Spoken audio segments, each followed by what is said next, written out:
Missed an episode of your favorite podcast? Choose from over a decade of content in our archives, not just the latest episode. All free at GCNlive.com.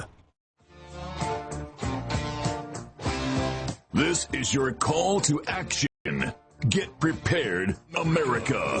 Economy, survival, energy, disasters. This is USAPrepares.com. Informative radio, educational radio. Interact now by emailing instructor@USAPrepares.com or text at 434-390-7953. Class, please take your seats. Now, your instructor, Vincent Finelli. Everyone all set? Cocked? Locked?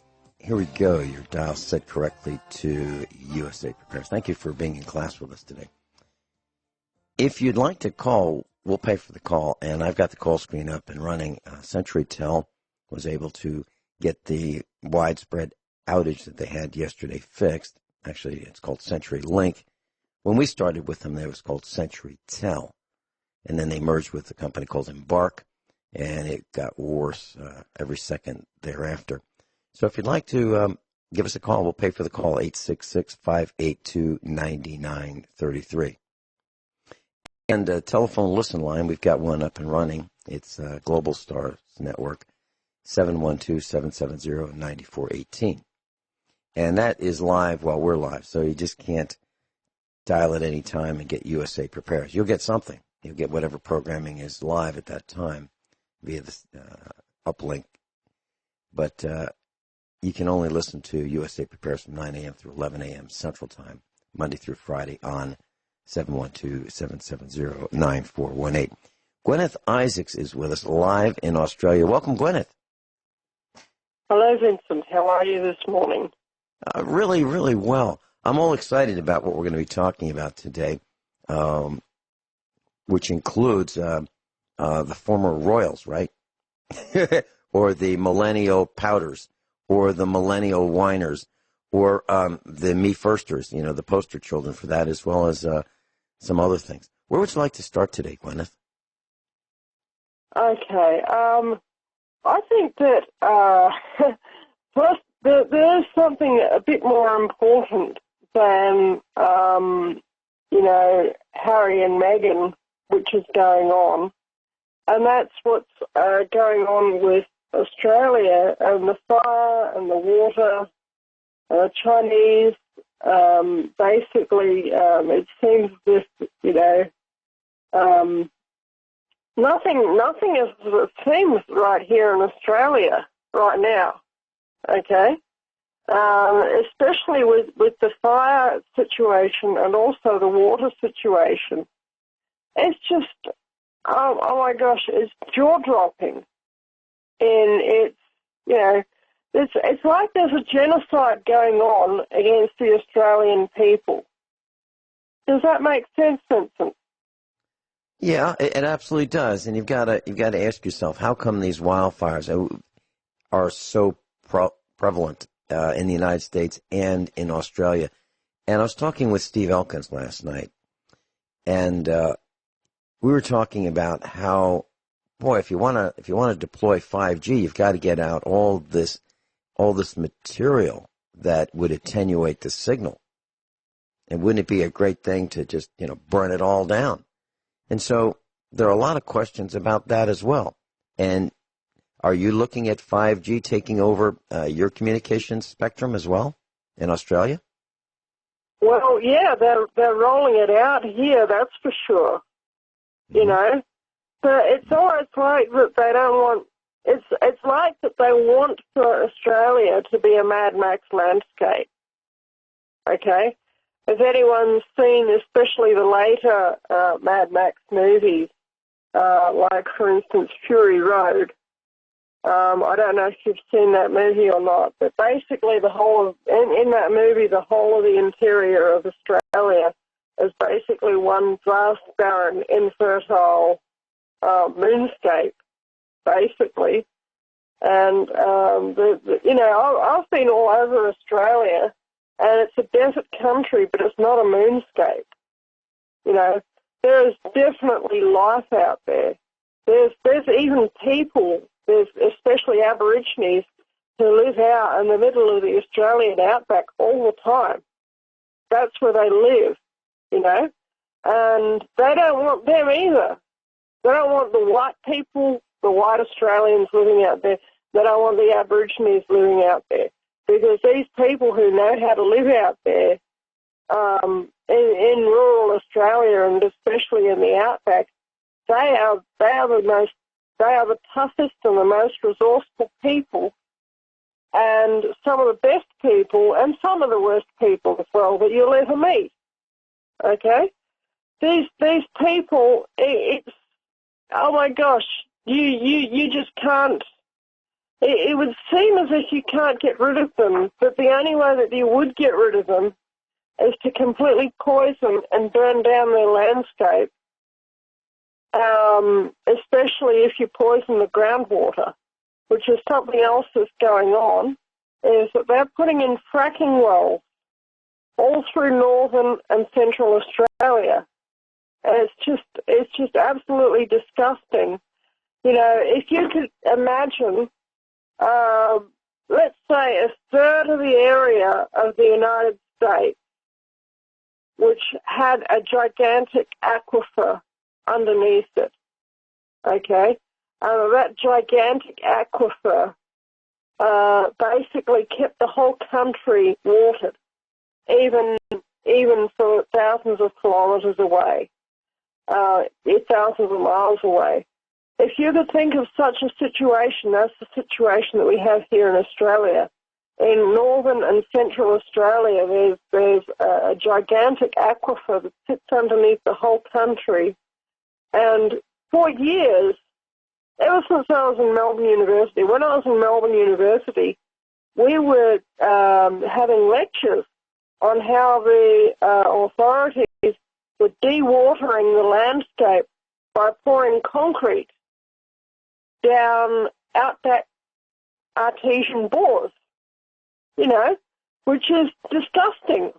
It's absolutely disgusting. Why anybody would do that, you know? And these bores, before they got concreted up, they were literal oases in the desert. The kangaroos, cockatoos, and emus and all sorts would come from miles all over the show to these vast oases that would be made by these artesian bores that were put down in the first half of the 20th century. And in the second half of the 20th century, in the early part of the 21st century, the government was actually paying for people to go out there and pour concrete down them. And they had a name for that, and it was called dewatering. But apparently dewatering wasn't enough to get rid of the, water out of the Australian landscape. And so then they had to start fracking the Great Artesian Basin. Now, fracking involves pouring down over 400 chemicals down the bore, some of the most poisonous chemicals that you could possibly ever imagine, and just mixing them up and pouring them down the well. That's what fracking is. And the chemical reaction of these 400 chemicals fractures the rocks under the ground, poisons the groundwater, makes the water so toxic and so volatile that you can set fire to it. It's something that is straight out of a pit of hell, and this is what is going on. And you can go onto your favorite search engine and you can type in fracking wells Northern Australia or fracking wells Outback Australia, and you can see them from space for hundreds and hundreds and hundreds of square kilometres. Nothing but fracking wells in a vast, vast, vast grid, poisoning the Great Artesian Basin. Never mind the fact that every single fracking well takes something like 4 million litres of water to set up, you know, in a country where water is more scarce than any other continent on Earth. You know, never mind that. You know, it's just, oh my gosh. It doesn't just take water away and putting down the fracking well, it kills the water. It kills the best groundwater on Earth. You know, it kills water that's absolutely vital for the landscape. It poisons the whole landscape and nothing can live there. That's what they're doing to the Australian outback. And it's just really, really upsetting to see it, you know. And I've recently done YouTube videos on it. In the past, when I would do YouTube videos on something like this, you know, I'd get the trolls come out to play. Nobody's trolling about this issue anymore. Everybody knows that this is a really, really serious threat, but it's not the only one. You know, you've got all these wildfires, and you know, wildfires and fracking wells is not a good combination, by the way. Okay, if you get wildfires erupt in an area where there's fracking wells, it's going to literally be explosive. Okay, it's just, oh my gosh, it's like that they deliberately got a genocide against the whole Australian landscape. They hate people who are independent and they hate people who are free. And those are the Australian people. They're the most independent, free, amazing people on Earth. And, you know, especially, like I said, rural Australians and outback Australians. Urban Australians, you know, excuse if anyone in the class is a urban Australian. I'm sure they're not all like that, but some of them are pretty clueless. You know, I suppose it's like urban people anyway. So you know, I think it's probably, from what I've seen, the same in the United States. The rural people have managed to retain their brain cells, but something's happened to the brain cells of the people that live in the city. Does that make sense, Vincent? It absolutely does, and we see it here all the time. The people in the city are the ones who have these Wi-Fi devices so they can talk to their light bulbs, talk to their crock pots, talk to their thermostat. And rural people wouldn't even think of it, you know, for the most part. And so here's what I was thinking as you were saying this. Destruction of the quality of the water, the potability or potability of the water.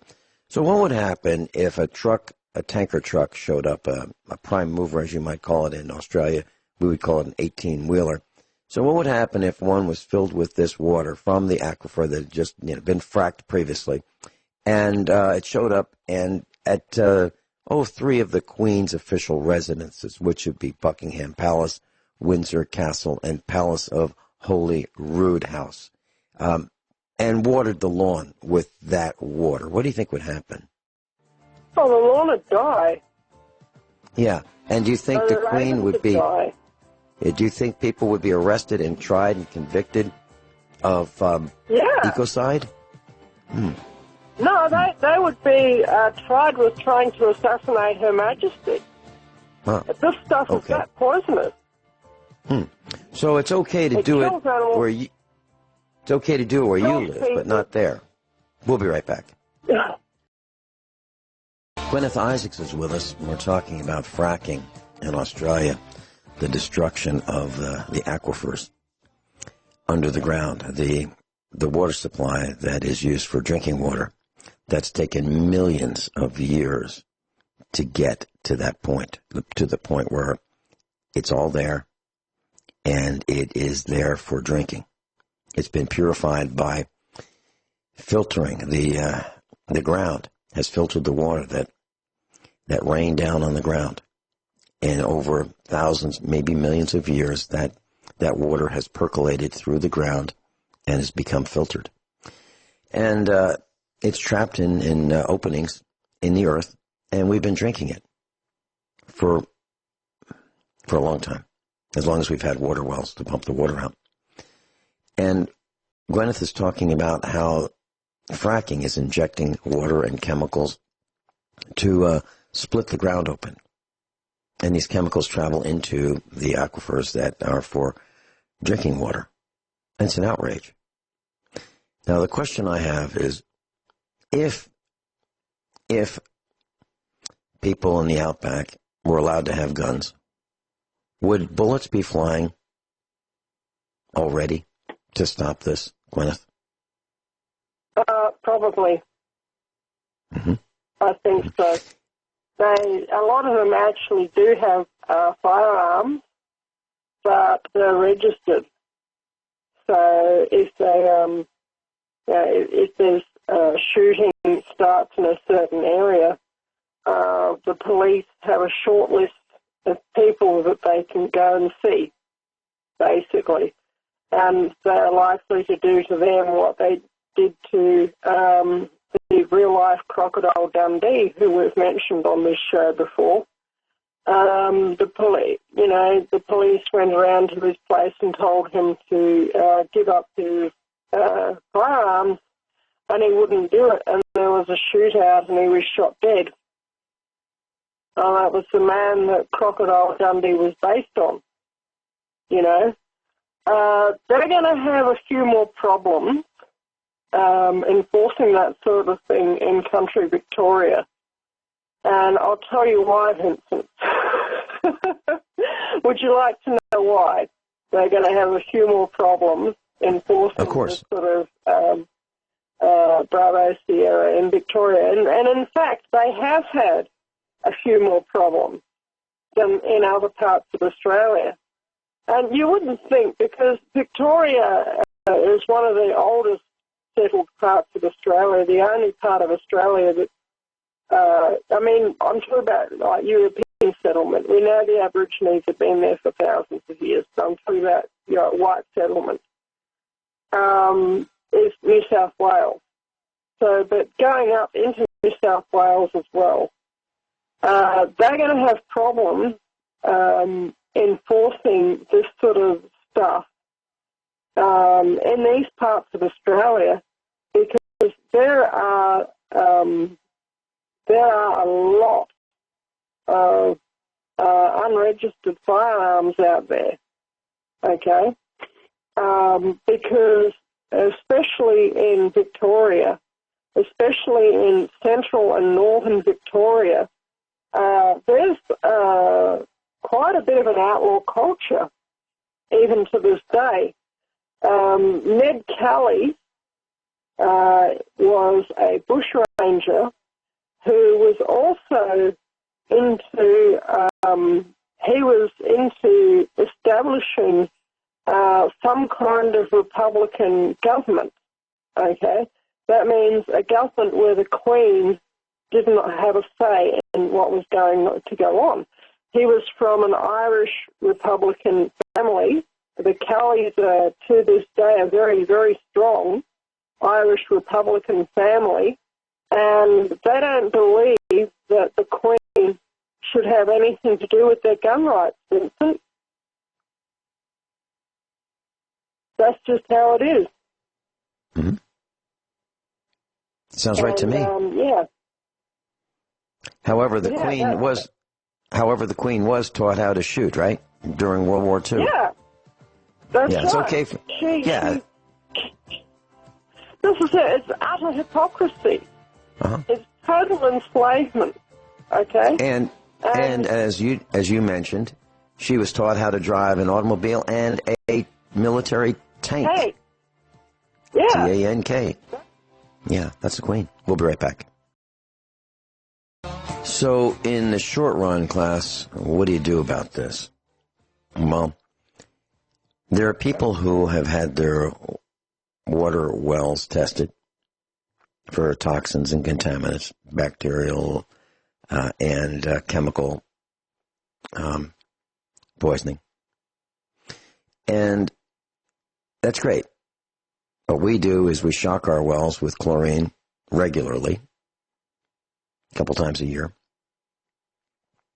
And we just add a small amount of chlorine to the well, and that kills the biologicals, the bacteria, the pathogens.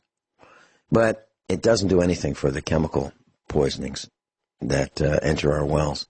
And when you look at these massive rains that we've had, well, at least in Missouri, that water goes somewhere. So the water runs off the grass, and maybe your neighbor used Roundup. Maybe your neighbor used weed and feed to fertilize the lawn and kill the weeds with an insecticide. Or maybe there was flooding and those bottles in the garage tipped over and broke, and they mixed with the water that ran downhill, and you get to drink it all. So what do? Well, what we do is all of our drinking and cooking water is filtered, and we use a carbon block type filter. You can use a ProPure, we like that. And that's the way to go. So today your water could be great. Tomorrow it could be toxic. And we don't know. And we don't test our water every time we drink it. So you may want to consider getting a water filtration system for your drinking and cooking water, because you never know. Now, this is not a sales pitch. This is just what we do. Guineith, I'm really, really concerned, because here's just one more example. We live on a dirt road, and people throw their trash out their window. Now, it takes me a lot longer, and it takes our family a lot longer to walk up and down our road with 5-gallon buckets and pick up trash and then dispose of the trash than it would take for the people who are careless and reckless to not throw their trash out the window of their vehicle. And that's what we're talking about. It takes a lot longer to remediate, and it's a lot more expensive to remediate than it is to prevent the problem in the first place. It's going to take a lot more money to go and scoop all of that plastic trash out of the ocean, if it could even be done, than it would to not put it there in the first place. So the carelessness and recklessness has got to stop. And I think at some point, people are going to put brass cartridges with lead-tipped projectiles and full metal jacket projectiles in the end of a tube that has rifling in it, and they're going to take action. And I don't want to see that. So we need to stop it before that happens. We need to stop this nonsense, this recklessness, this carelessness. Because I believe, and I'm not advocating this, but I believe that it's going to happen. I believe another shot heard around the world is going to be heard. Guineith? Yeah, I would agree that that's probably true. Just hang on a moment. I've got to switch off my kettle that's boiling on the stove. I'll be back in about half a second. Yeah. So life on the farm in Australia, Guineith, when she wants to heat water, when you want to heat water, you heat water with a wood stove. Is that right? Yeah, that's right. I have, here in Australia, they call them donkeys, okay, which is basically, if you could imagine a domestic hot water cylinder, but if you strip the coil out of the bottom of it, okay, and you have something that you could possibly convert to a firebox in underneath the, electric hot water system. Or let's say that it's not an electric one, it's a gas one. If you could imagine a gas hot water cylinder that's heated by a gas ring at the bottom. Do you know what I mean? The old-fashioned type. Absolutely. Class, what she's talking about is a gas hot water heater is a cylinder. And in the center of the cylinder is a pipe. And let's say it's 3 inches in diameter. And it runs from the very bottom of the hot water heater tank to the top. And the heat from the flame goes through that pipe in the center of the hot water heater. And that pipe is surrounded by, we'll call it a chimney. That chimney is made out of a steel pipe, and it's surrounded by the water in the tank. So the heat from the flame, that gas ring of fire, travels through that chimney and heats the hot water. That's what she's talking about. That's right. But here in Australia, some bright spark came up with the idea of taking the gas ring out and putting in a cast iron grate. in the bottom of it with a ashtray underneath, so that you could use it as a fireplace. and, you know, putting a fire door in the front. And I think that it was just, I think the initial idea was that just somebody out in the middle of the bush ran out of propane one day and just, you know, had a tinker with their hot water cylinder and just removed the gas ring and began stoking it with wood. But then the water heater manufacturers saw this idea and they said, what a fantastic idea. Why didn't we think of that? And so they started manufacturing them. And we've got, for our hot water here in the house, we have hot water on tap. But if you're going to use hot water on tap, you have to think about it before you do so, because you have to light the hot water heater with wood with probably about 1 inch round sticks. There's probably about the maximum size of wood that it could take.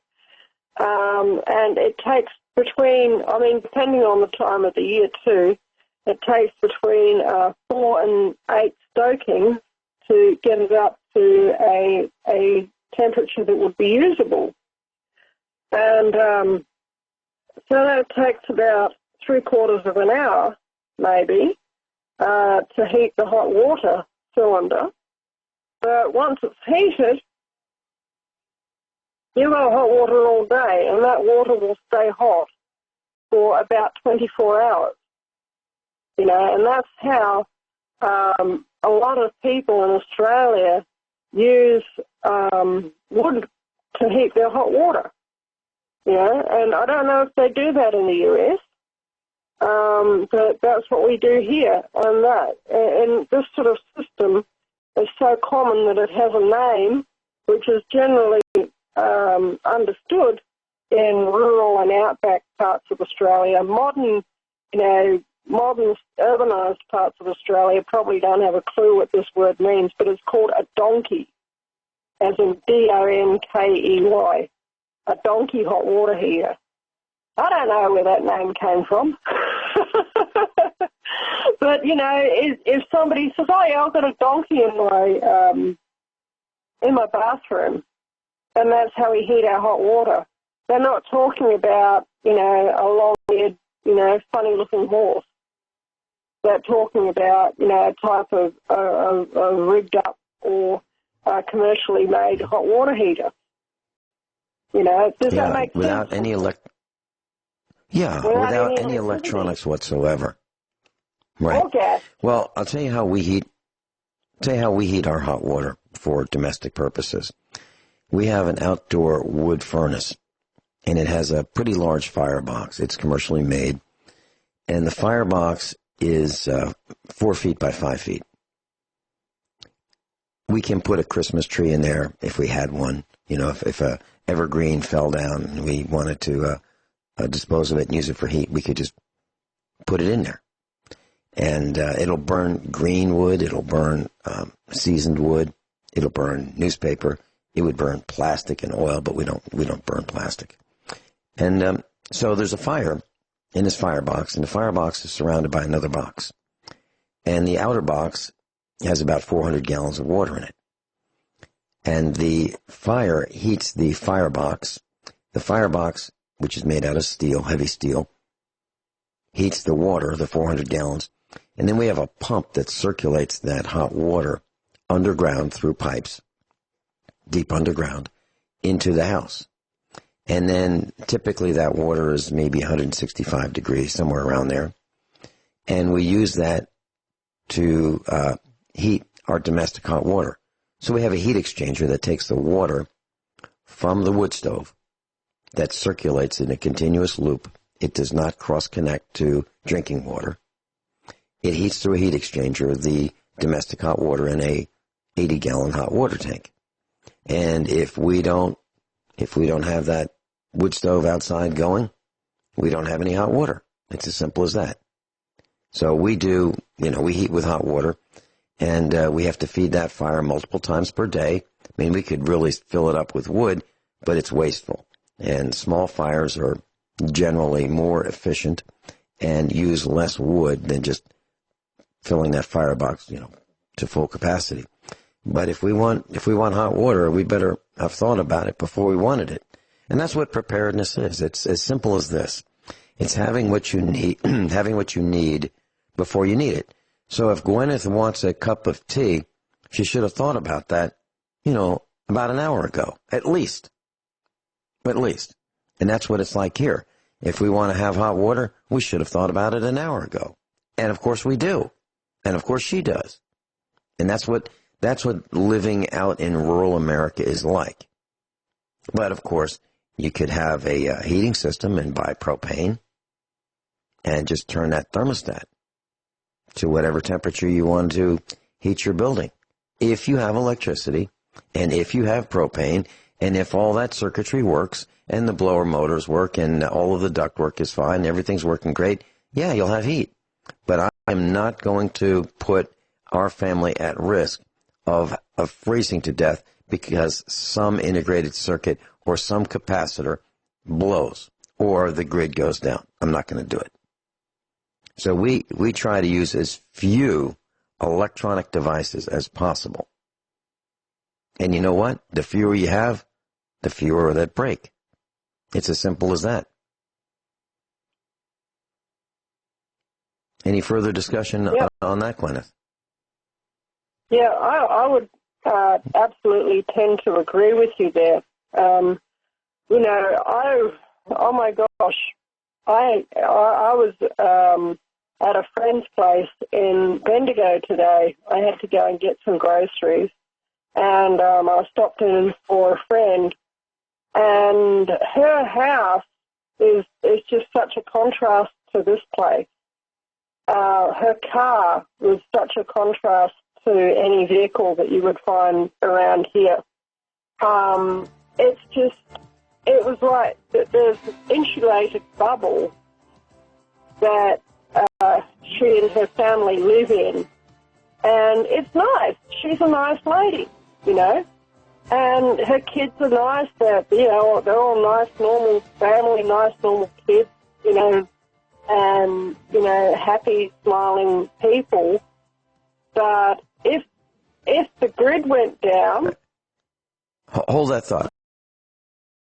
Guineith Isaacs is with us, and class, I believe that USA Prepares is the only radio broadcast in the United States that has a degreed environmental scientist as a correspondent and broadcaster and instructor. I believe we're the only one. Guineith, do you know of any other radio instructors or guests, as other broadcasts might call them, that do what you do? No. I don't know of any other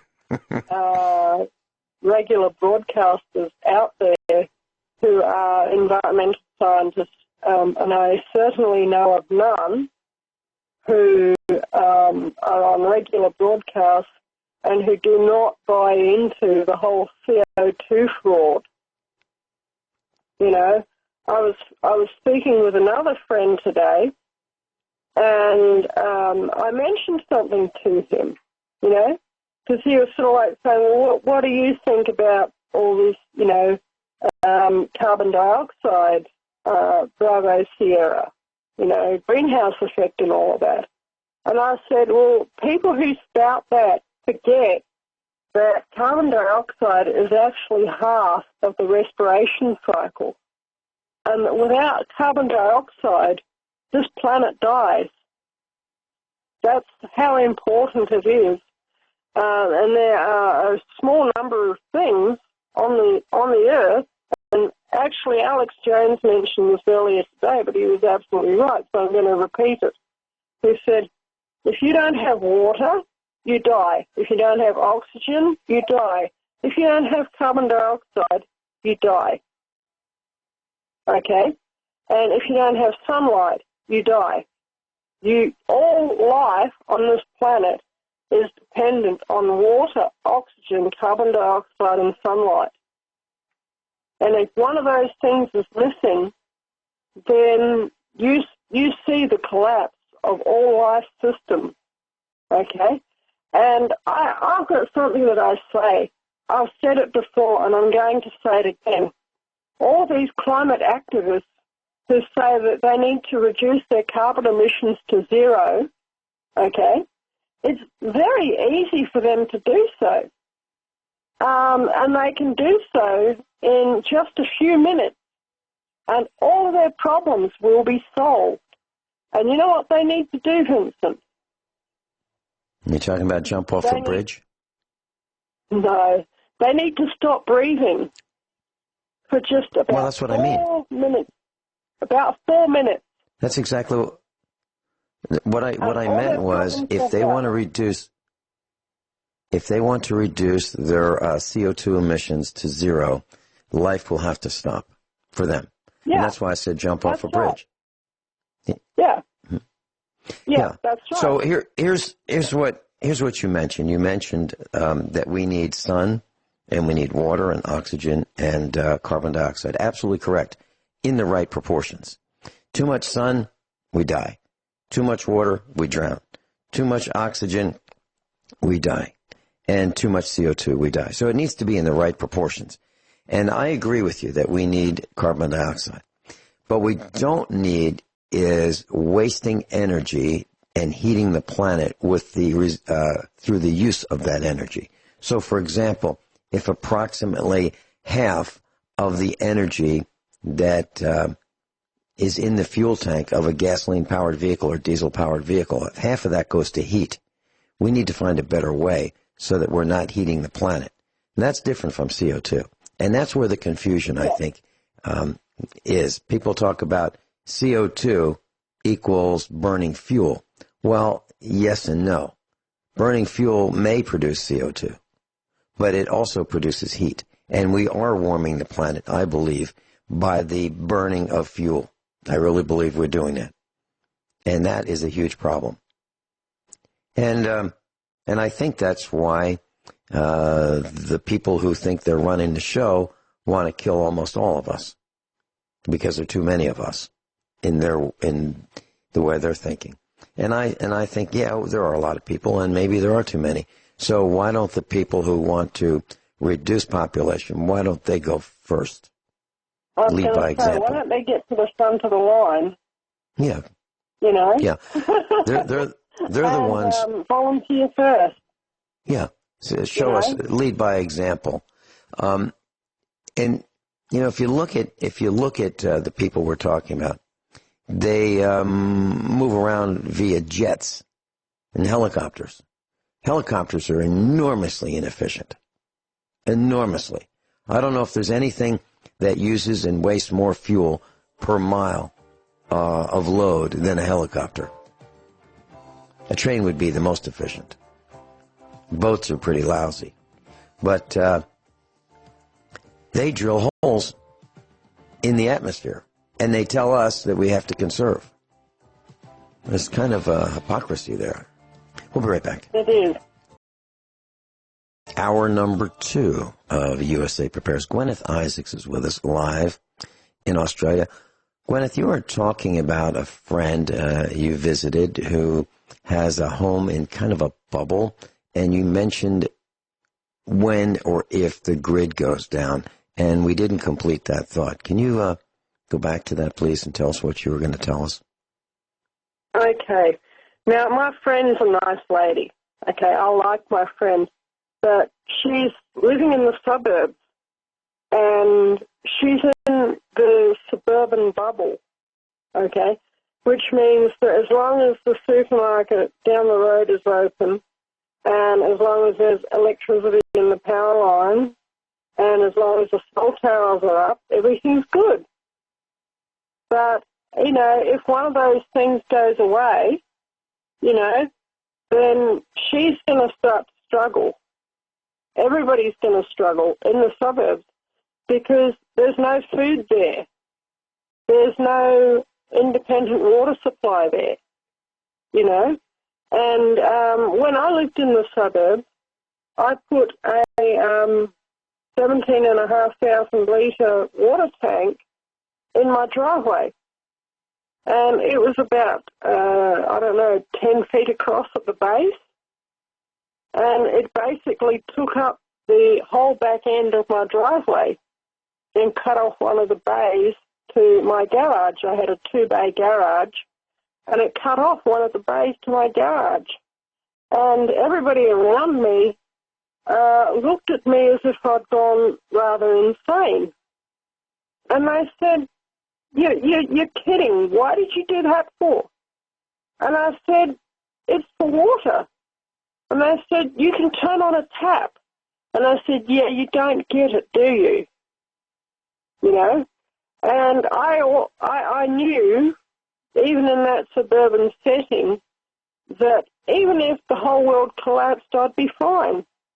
And at that time, I was experimenting with off-grid solar power systems, and I went and I found out how to do it properly, and I installed, the name just escapes me. I think it's called something like a transfer switch on my meter board, on my fuse board, and so that I could have it on, grid supply, and I could have all the electricity turned off, and then I could have it to my off-grid supply, which was my solar power system, which was tiny, and the battery was tiny, but I was experimenting. I was playing with it, and I ended up getting bigger batteries, more panels, a bigger inverter, better charge controllers, just gradually building it up, And my friends used to look at me and they used to shake their heads and, just sort of go, oh, this is crazy, but oh well, I suppose it keeps you out of trouble, so off you go. And I was doing things like, and this was on a eighth of an acre of land, 800 square metre suburban block. And I had, vegetables growing in bathtubs, and I had fruit trees, and I had fish ponds with silver perch in them. This was in a frost-free environment. This was in Geraldton, Western Australia. And I was even experimenting with growing things like bananas and that sort of thing in Geraldton, which you can grow there. But, it was, people didn't get it because I think that I was one of the only people doing that, And I had an Aboriginal lady up the road, and she saw what I was doing, and she said, "Oh, Jenny, you know what you need. What you need, them prickly pear." And I said, "What's a prickly pear?" And she said, "You come to my place, I'll get you some." And she had this prickly pear, a Puntia Ferguson-Dica, Indian fig prickly pear, growing at her place. And her place didn't really have much. It was pretty bare because actually she didn't really want to spend much time there. She would much rather have been out in the bush. But she had this Indian fig, prickly pear, and she gave me a leaf of it, or a few leaves of it, and I planted them actually right next to a water tank, and, they grew, as they do, and, I tasted the fruit and I was hooked. And when I moved out here, when the opportunity came for me to get given, several hundred prickly pear pads, I took up the offer. And I took them out and I planted them along the fence lines of my land. And they're growing now, and they're producing fruit. And when when this project is finished, which I don't think it ever will be because I'll just keep expanding the plantation. I about double the number of prickly pears now that I grow each year with, basically cutting off each plant and planting it somewhere else. So that means that I double the number of prickly pears that I grow each year. And, I'll grow them along the fence lines that don't take up any extra room because the fence lines take up room anyway. And they will, they grow a fruit where, if I sell the fruit to the greengrocers, I can get $2.50 a kilo for it. And that might not sound like much, but if you've got a couple of tons of it to the quantity where you could move it at market, then, at a wholesale fruit market, people will buy that, Vincent. They'll buy that at a wholesale fruit auction. Big grocers will buy it at a wholesale fruit auction. And eventually I plan to make a living with that. But even in the meantime, if you have this fruit, and this is just an example of how we do things and how we think. The prickly pears grow here. They need no attention from me once they're established. They just grow. They're native to Arizona and New Mexico. They grow out in the middle of the wilderness, and nobody cares about them. They just do their thing, But I put them out in my paddock, and I grow them, and then they produce fruit, and then I go around with a set of tongs, and I pick the fruit, and I put them in a box, and I take them to the grocers, and then I sell them to the grocers, and then that money is not profit. Not profit, okay? That money that I get from them gets put back into my hobby. So it's not income, all right? This is a hobby farm. That means it's a farm that's a hobby. And the intention is for the hobby to fund itself. And it funds itself through things like sales of prickly pear, okay? And from that money that I get from the sales of the prickly pear, I do things like buy fencing wire, buy tools, buy replacement parts and equipment and pumps, for example, to expand into other areas of horticulture. And eventually it will get to the point where it's producing enough income to where it's not a hobby anymore, to where it's actually, I can say that that's an income. But until that time, it's a hobby. Does that make sense, Vincent? And you can earn up to $5,000 in Australia. According to our tax code, you can earn up to $5,000 a year from your hobby. And it's not taxable.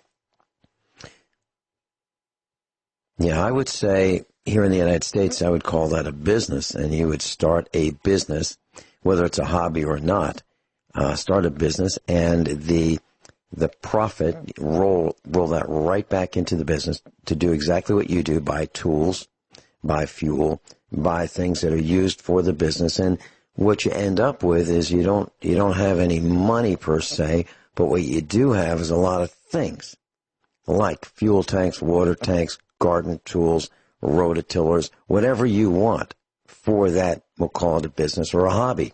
Guineith, you mentioned the suburban bubble. And here in the United States, we do some really dumb things. People want their properties to look uniform and nice and manicured.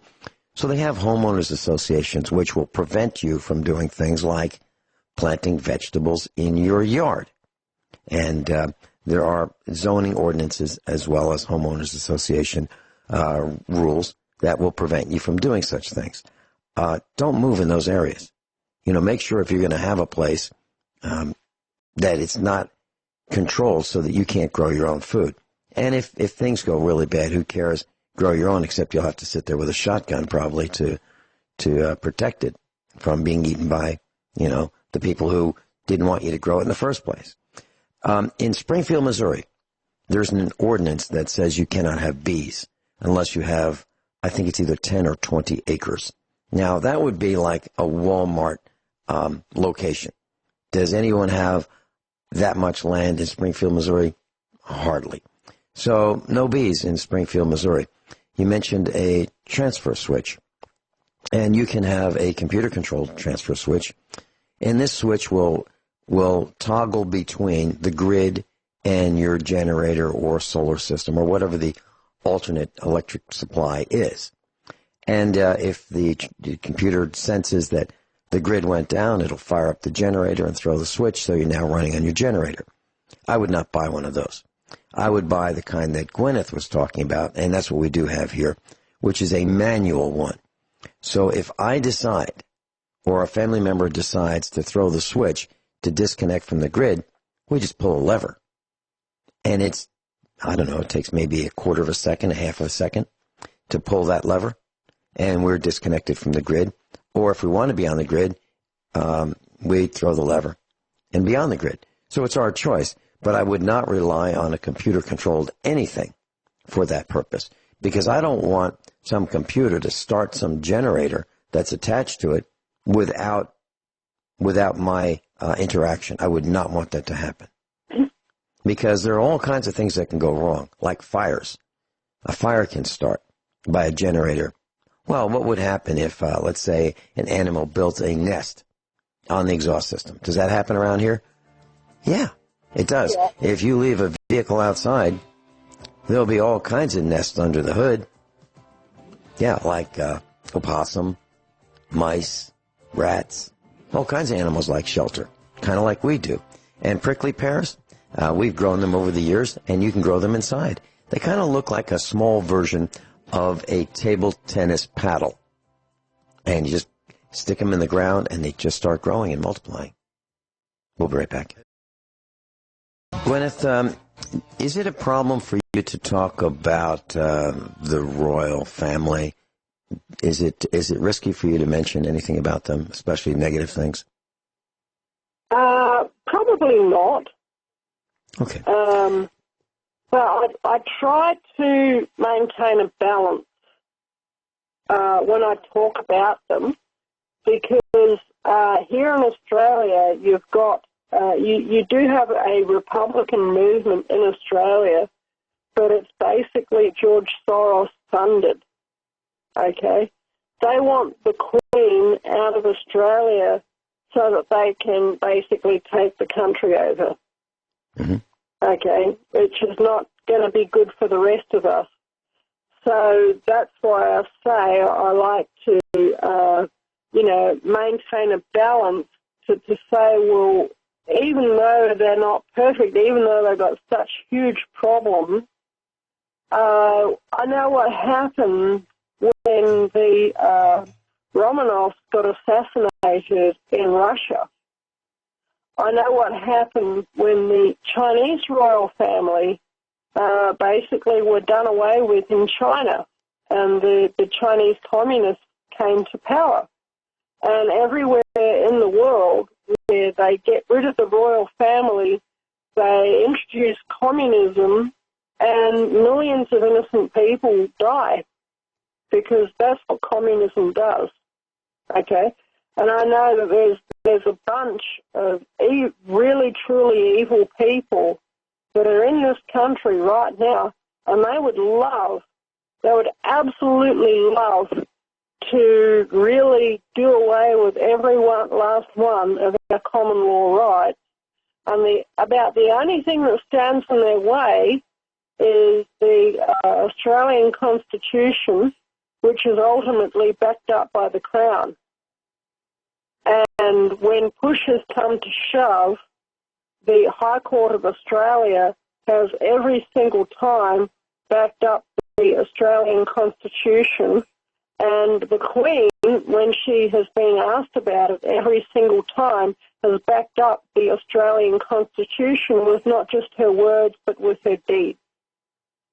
So that is why it might seem a lot of the time that I'm quite sympathetic to the royal family. It's not that I can't see their problems, and their problems really, really upset me, because I know that these communists, what they always do, they have a playbook, and they're not very bright. They can't come up with any new ideas. They just have to keep doing the same old every single time. Okay? And what they do is they assassinate your character and then they assassinate you as a person. I'm not talking about you, Vincent Finelli, although they would do that if they could. But they can't, because you've got an upright character. They can't do that with me because I've got an upright character. But the royal family in recent years, they haven't had such an upright character. Okay? And because of that, they have left themselves wide open to the sort of character assassination that comes immediately before physical assassination. Does that make sense, Vincent? Oh, it absolutely does. And at the same time, we have Harry and Meghan jet-setting across the globe with an entourage, with security, private jets, drilling holes, boring holes in the atmosphere, at the same time saying, we need to be good stewards of the planet, which they are not. And if you look at their homes are extravagant. Their homes are huge. How many castles does the royal family need? Is 3 enough? Or do they need more? And so the commoners are paying for all this.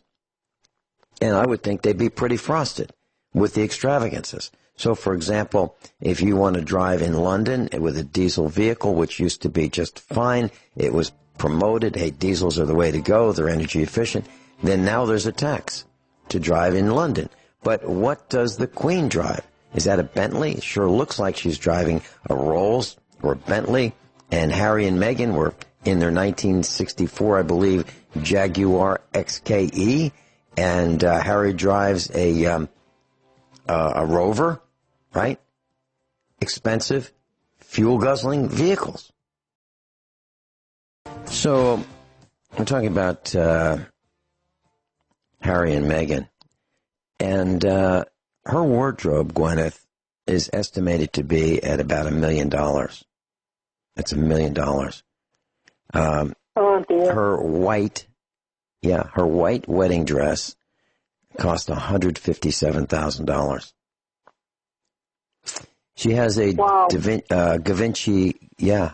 Givenchy cape dress, cost $18,000. That's just one dress. And, you hardly see her wear the same thing twice. What I'm saying is, I think people who are in a position of leadership should lead by example. And that's not leading by example. I don't know, if I had to hire someone to help me spend $1 million on clothing, I don't think I could do it. I mean, my uniform is Wrangler. And, the multi-$1,000 pair of shoes. Have you ever considered buying a pair of shoes for $1,000 or $2,000? Makes no. Maybe a very, very long time ago when I was, when I was in my early 20s. Not since the reality of the world hit. No. Since the reality back then, of the world hit. When you were in your 20s, were you able to? When you were in your 20s, were you able to afford $1,000 pair of shoes? No, I was a university student. I had basically I was renting rooms off of friends, and a lot of the time I was not eating particularly well. Because if I had to buy food, I was having trouble affording nourishing food. That's Let me see if I've got this right. I might have considered buying a $2,000 pair of shoes, but, the practicality of it was just, it was ultimately a pipe dream. But I would see them in the shops in Melbourne, and I would say, gee, that's a nice pair of shoes. Gee, I wish I could afford that. Meanwhile, I can't even afford proper food. I feel better. I thought you were saying that you would buy a pair. Robert, maybe maybe back then if I'd had a couple of $1,000 to spare, maybe I would. I mean, considering that the shoes that I was wearing were so wearing out that they looked like duck's beaks, you know, and you walk past the window and you see a $2,000 pair of shoes, and your own shoes, the soles are wearing out and the tops are coming off, you know. Yeah. Then that's sort of it's the same thing. Where you get in Charles Dickens, you get the little kid who's utterly poverty-stricken, and he's looking in the window at the nice family having a beautiful roast goose for Christmas, and he's licking his chops at the window, but he's not going to get any of it. You know what I mean? Robert in Kansas. Yeah. Robert in Kansas, welcome. I want to apologize to you. There are two buttons so close together on the call screen. One is drop and the other is air, and the mouse was just a little bit too far to the right. And I disconnected your call, so I apologize for that. Welcome. You're on with Guineith.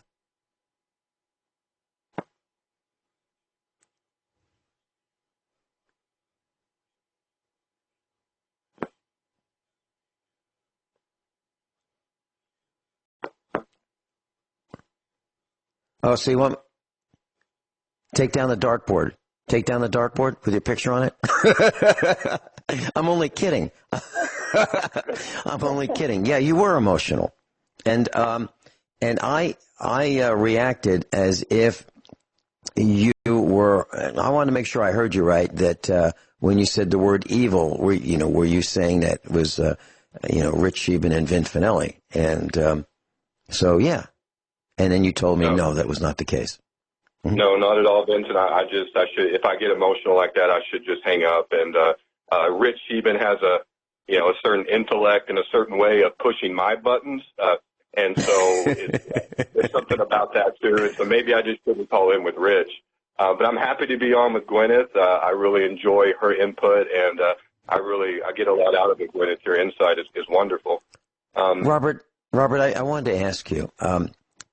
I think Guineith brings an enormous amount of value to radio. And, she was a person who would just call in, and I liked her so well. After a call or maybe two calls, I asked her if she'd like to come on, and I liked her so well after that I asked her if she would take a 2-hour slot, which is 1/5 of USA Prepares. That's how I feel about Guineith. What do you think she brings to the table? I'd like to hear your thoughts. Vince, I think Guineith has been through some things in life that have been very uncomfortable, some suffering, and a lot of times when that's happening, you wish it wouldn't happen, but what it does is it brings about a certain level of understanding and consciousness, awareness that you wouldn't have otherwise. And I think Guineith has had to go through some things, and because she's come out the other side, she's learned so much, and she's so much more aware than the average person that she that's what she brings. She brings the trials that she's been through. Maybe at the time were awful, but you derive something from that. You really do, and Guineith brings that to the table for sure. And she is willing to share those trials and tribulations with the entire world. And hardly anybody would want to do that. So I applaud her. And I like Guineith so much, I wish she would move right across the road from us. I really mean that. I think she'd be a wonderful neighbor. She's got so much to share. She's a wealth of knowledge. And what's really neat about Guineith is I don't think she has reverse in her gear selector. I don't think she backs down. Is that right, Guineith? It's all speeds are forward. Yep. I'll tell you what. I'll tell you what, Vincent. Doing this past life research, I go back, and because I was famous or infamous, I go back and I look at what the history books have to say about me, hundreds of years ago. And I can recognize myself by what the history books say. And I sit down and I read what the books have to say. And I think to myself, Yeah, that's exactly what I would have done in that situation. Guineith, some people might think what you're saying is crazy, thinking about a past life. And Robert, as well, Norm Shealy did a past life regression of me, and it was videoed. And I saw the video after. And in this past life regression, I was hypnotized. And I said I was nobody famous. Now, if I were embellishing, I'd say, I were a general or a president, or I'd make something up about a great title. And I said I was just nobody. I was just a farmer, and nobody special. And Guineith came up with a person who she thought I was, which is John Parker. And he was involved in the shot heard around the world. Is that right, Guineith? Am I saying this correctly? Yeah, that's right. But his view of himself was that he was just a farmer. And it was really interesting. That was his view of himself. That's what history records that he wrote down about himself. Mm-hmm. That he was just a farmer trying to protect his farm. And here's the really interesting thing. At the Battle of Lexington Concord, he was suffering from tuberculosis, the late stages of tuberculosis.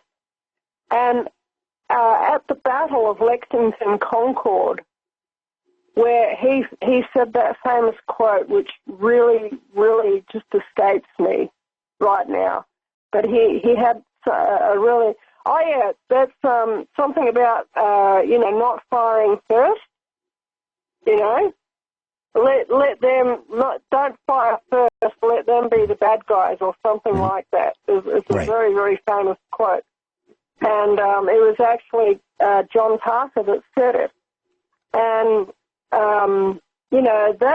when he was saying that, when he was organizing the troops and all of that, he was doing that. He was deathly ill, and he actually got himself up pretty well out of his deathbed, okay? And he was spitting up blood, directing the troops at the Battle of Lexington Concord, because he just wouldn't back down. His quote is really quite simple. And I live by this. Don't fire unless fired upon. But if they mean to have a war, let it begin here. That's the quote. Yeah, that's right. And this Robert, is the thing. Yeah. Robert, have you considered becoming a farmer? That's my dream, Vincent, is to have a farm, an enclosed type intensive farming situation where I can produce for myself and maybe a little bit extra for others. But yeah, I would love to be out in the trees in Missouri doing that for sure, Vince. Mm-hmm. Robert, let me ask you this: I have been trying for years to get people to work together, and to build a village, and I've been unsuccessful. In your life, you've met a whole bunch of people. Do you think that you could build a village?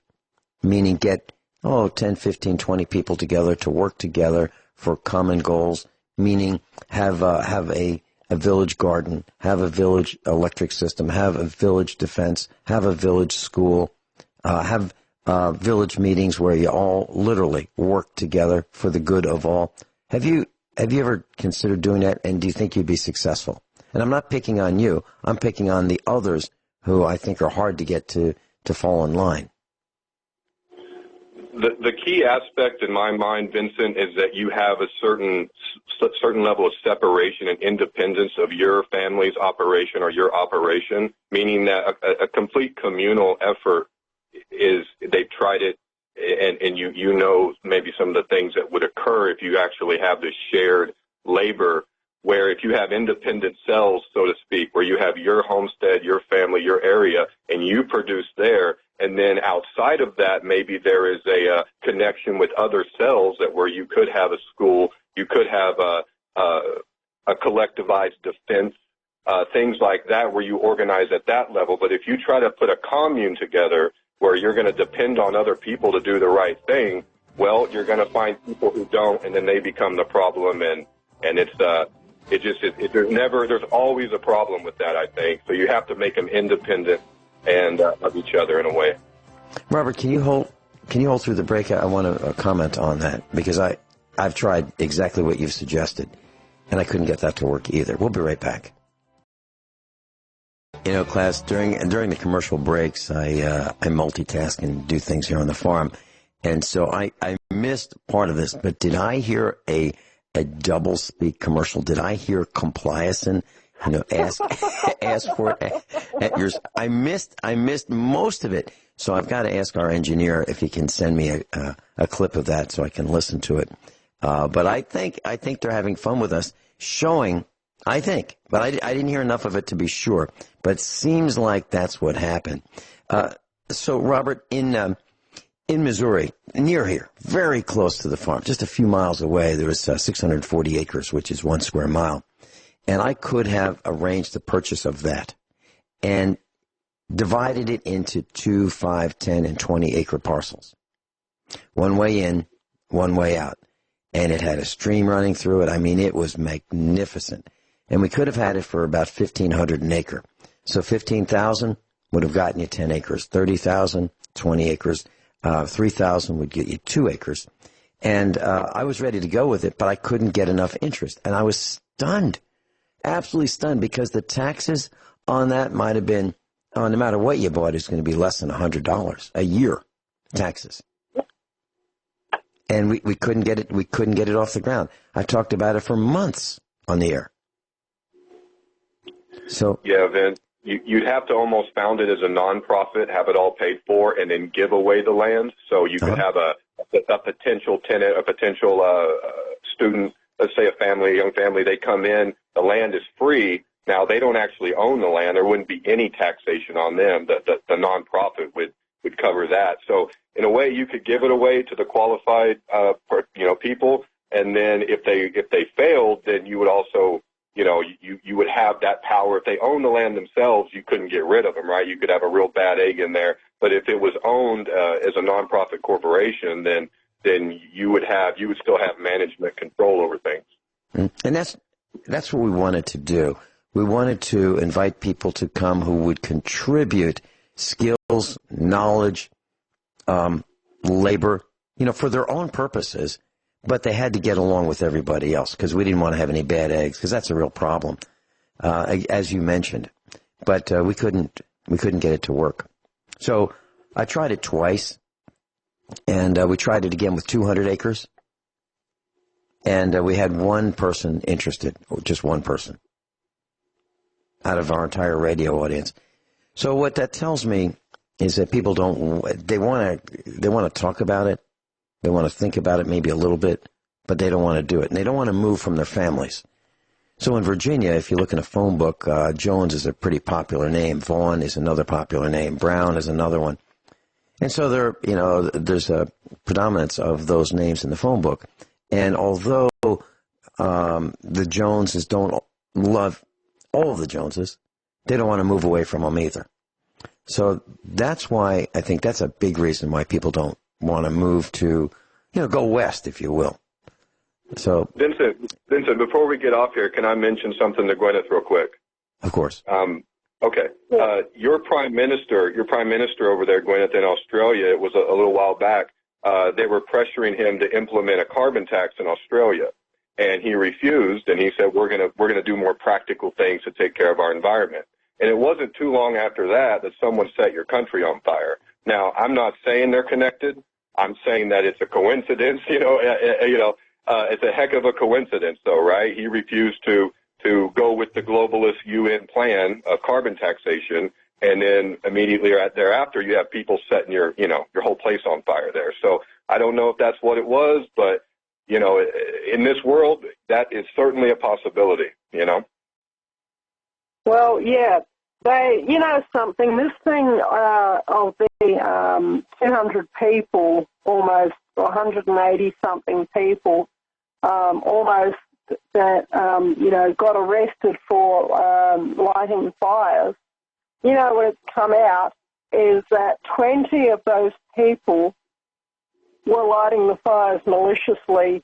The other 160 people were basically just people lighting campfires out in the bush, and there's nothing in the, court documents that says that those campfires actually went out of control, because, they have the power to arrest you basically for lighting a campfire on your own land here in Australia at certain times of the year, which is absolutely disgusting, because I mentioned this the other week, that I used to be homeless here in Australia, and I was homeless all over the country, all the way from Geraldton to here in Victoria, and all across the Nullarbor,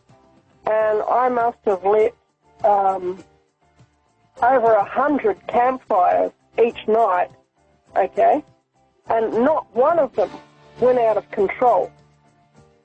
So as far as I can see, these people, these globalists, brainwashing the police into, just arresting anyone who lights a campfire, for any reason, to keep warm or to cook or whatever.